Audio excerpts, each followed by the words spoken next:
Can you talk us through the contract in the off-season? We haven't spoken to you since you signed on there. Yeah, Decision? It was a really easy decision. I wanted to stay at Port the whole time. We just had a few things to work out, and we got there in the end. So I'm absolutely pumped to be involved for another 3 years, and hopefully we improve and get to where we want to be. Like, tough year for you, obviously, with suspension and stuff. How keen are you to bounce back? What did you learn from that? Yeah, I suppose it goes without saying how keen I am to make amends and get out on the park early in the year and really show I can play some good consistent footy for the boys. And it's the way I play. I walk a pretty fine line. I don't consider myself a thug, and I went over the line, so I've got to be able to stay within the boundaries and not have that happen again. But aggression and playing tough is the way I play football, so I can't change completely. Otherwise, I'll lose value. So how do you walk that fine line? Yeah, I suppose it's just playing on the edge and just trusting your decision making and everything we do out here at training, that I've all the experience that I've had in the past, and yeah, just it's just going to be a little bit of a risk.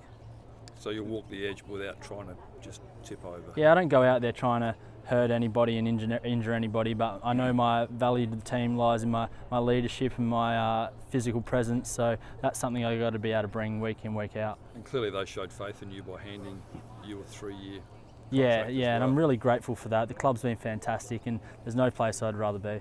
Mate, the Jarman Impey issue, obviously well documented. Is everyone now, keeping on the straight and narrow within the club?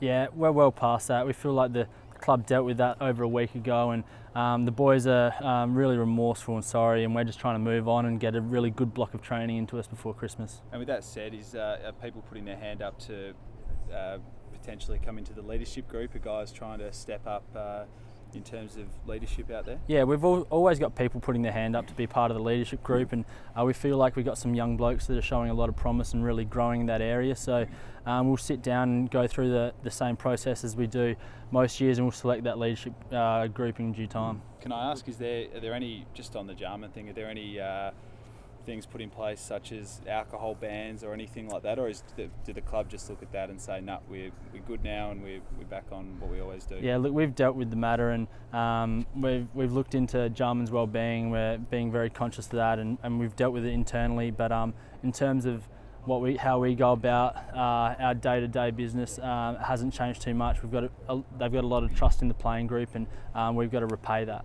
How important is that, Tommy? You touched on Jarman's well-being. I mean, as a footy club, it's pretty crucial to wrap your arms around a young guy. Was it a bit of a wake-up call that, no matter who you are, people need to be looked after by the players? Yeah, that's exactly it. People make mistakes, and the club's obviously handed down some sanctions, but at the same time, Jars is a kid that's been through some tough stuff, and like you said, the club has really wrapped their arms around him and dealt with that and made sure that Jars is in a good place, and he's in a good spot as a human, and also able to come out and train well and provide for us on game day as well. What's the club like at that? I mean, we had the crack incident last year.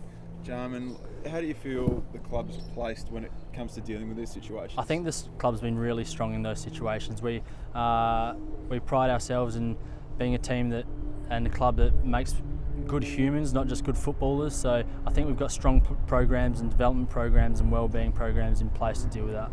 Just on the players' wellbeing, the club signed on with UBET.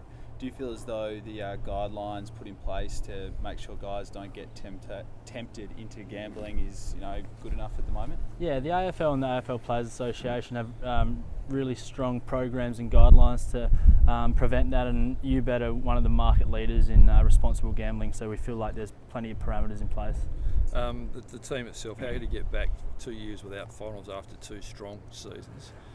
What's the key to getting back to be a contender again? Yeah, at the moment it's just putting in a really strong training block, working on lots of little deficiencies. Obviously there's plenty of areas to improve on, so we're out here 3 days a week working heavily on our skills and also getting a good strong fitness base for heading into January and February. There's a couple of young players that you think might be able to come from the SNFL and emerge as genuine AFL players this season? In what was not a fantastic year last year, there was a lot of bright spots with the young boys coming through. Jesse Palmer, Logan Austin, Darcy Byrne-Jones, and even Will Snelling and Riley Bonner had played their debuts late in the season. So there's plenty of talent there, and there's also going to be opportunity given that we haven't made finals, like you said, the last 2 years. Are there any of the draftees ready to play round one potentially?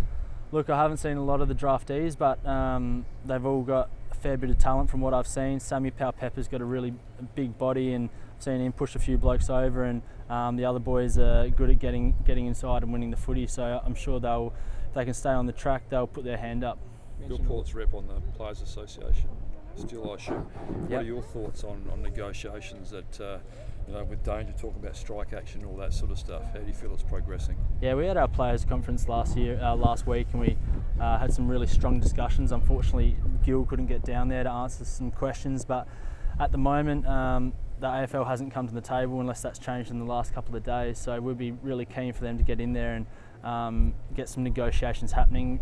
We feel like we're giving a bit. We just want the AFL to come to the table and maybe give a bit as well. So it's going to be potentially a slow process. We're quite a fair way apart, but hopefully we can get that resolved before the season starts. Obviously, I think it's fair what the players are asking for. You deserve a bit more of the pie.